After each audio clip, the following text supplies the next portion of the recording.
YouTube, what is going on? Theo Bean here. Today I am going to be going over my review of the Final Fantasy XVI demo.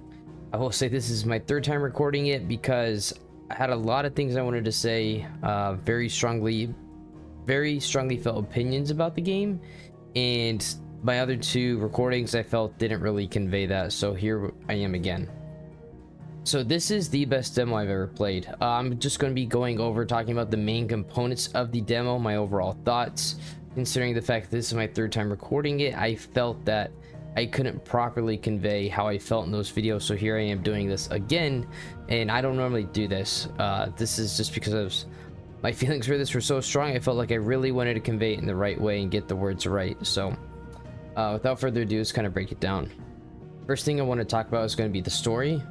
For a demo, it's only 2 hours. That's with cutscenes, everything included, for the start of the story all the way up until the end of the demo. That of course does carry over into the game if you do decide to buy that and play it. From start to finish, the pacing, everything was pretty much like immaculate. Just the way they introduce the characters, get you to connect the characters. It's so easy to tell which each person's like, what they're going through, how easy it is to get attached, how easy it is to dislike certain characters, right? Like Clive and Joshua, it's so easy to see their bond, their love for one another as brothers. Meanwhile, Annabella, right, when you start to see what she's really like, you can't help but just absolutely despise her, especially as you go through and you find out a little bit more about her, see how she really is. It's like they do such a good job of kind of world building, especially in regards to the characters. In regards to world building, right, I think they do a really good job with kind of making the different major plot points very clear from the start. The first in the opening scene is the icons, just the colossal scale, how much power that they have. They truly do feel like weapons of mass destruction, and that they can easily by themselves wipe out an entire army. That is pretty clear, and they do such a good job of just showing like the seismic levels and how much everything, entire battle can change just by two icons fighting each other. The ground, everything getting torn up as you play through it, right? Another thing, right, is the graphics. This game was incredibly beautiful, especially being on a older build, and this isn't supposed to be the like final product that we'll get when the game releases. I thought the game was absolutely beautiful. It was breathtaking. The lighting I thought was, I think, the best part in my opinion about the graphics. Seeing how the different light sources came in, affected the shadowing, everything like that. The light effect of the candles was all so well done. I loved it. It was great. It really looked top notch, top quality, top tier, especially for, again, a game that's been in development since before 2020. So I'm really happy with that, and I'm really hoping that everything that we pretty much got from the demo, graphics included, is to the level that we'll get in the final game when it releases here next week.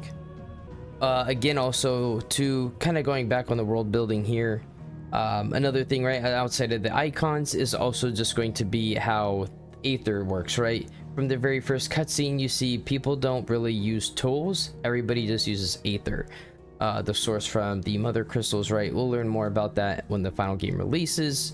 It's easy to see that right in the very opening cinematic, using Aether to light, either pour a drink, either to light a cigar, a cigarette, as well as, right, using it to get water for a well, even using it to trim bushes when you're going through Rosaria. It was really cool to see these little different aspects, and it also showed that the developers, in creating the world of Valisthea and this situation that's going to lead to this kind of global conflict, was very well thought out, and they thought of different ways that if people were relying on Aether, this is how they would use them. And even though we only get a small view or taste of that, I think they did a good job of conveying everything that's going on and how reliant everybody that lives in Valisthea is on that aspect alone.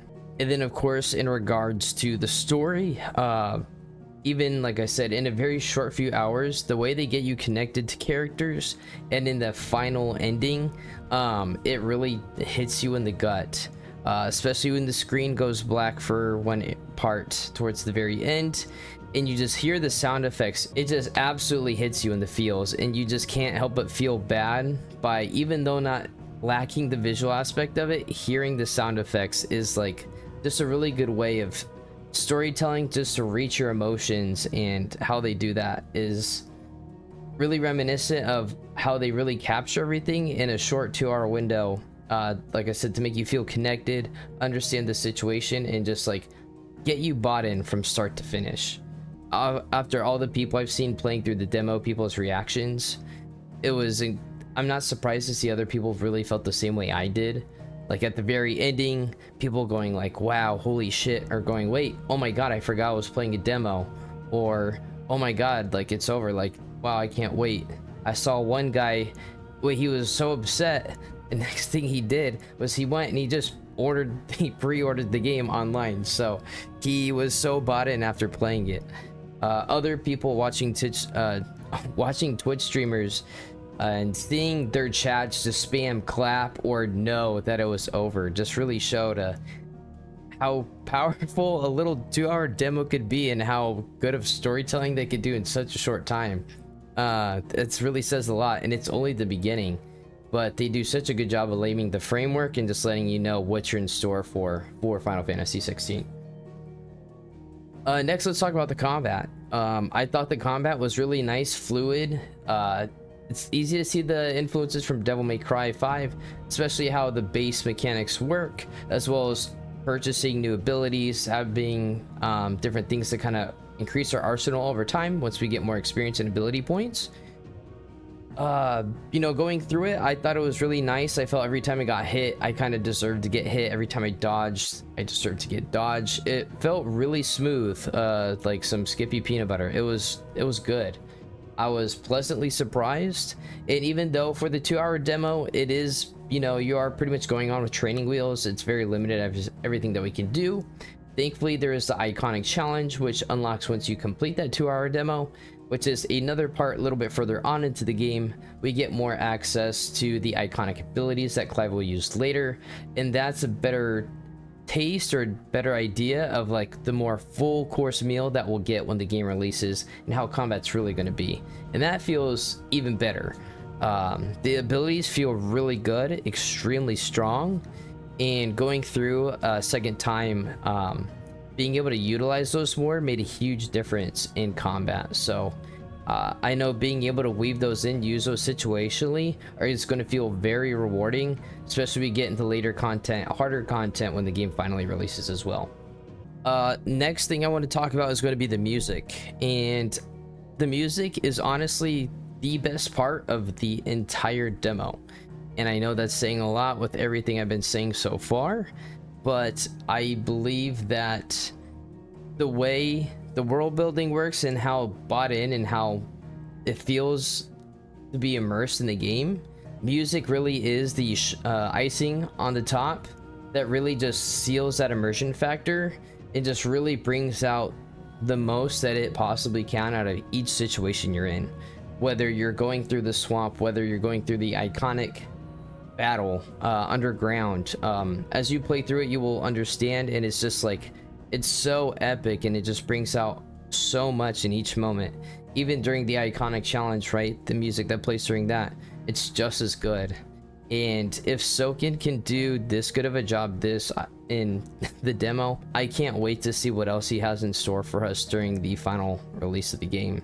It truly was incredible how well the songs just matched each area, the theme, everything going on, every moment that you're playing through it. It was actually perfect. It really was. So that's honestly one of the factors now I'm most hyped for while playing through Final Fantasy XVI. So final verdict, if you haven't, please go play this demo. I know Final Fantasy XVI might not cater to everybody, but as you can see, this is the game I've been covering the most leading up to the launch of the game. This is most likely going to be my game of the year, even after having played Tears of the Kingdom. I'm pretty confident in saying that. I think this game is going to be pretty much a masterpiece. So I really cannot wait for next week. I'm so juiced. And if you have a PS5, go download it. It's a free demo. Play it.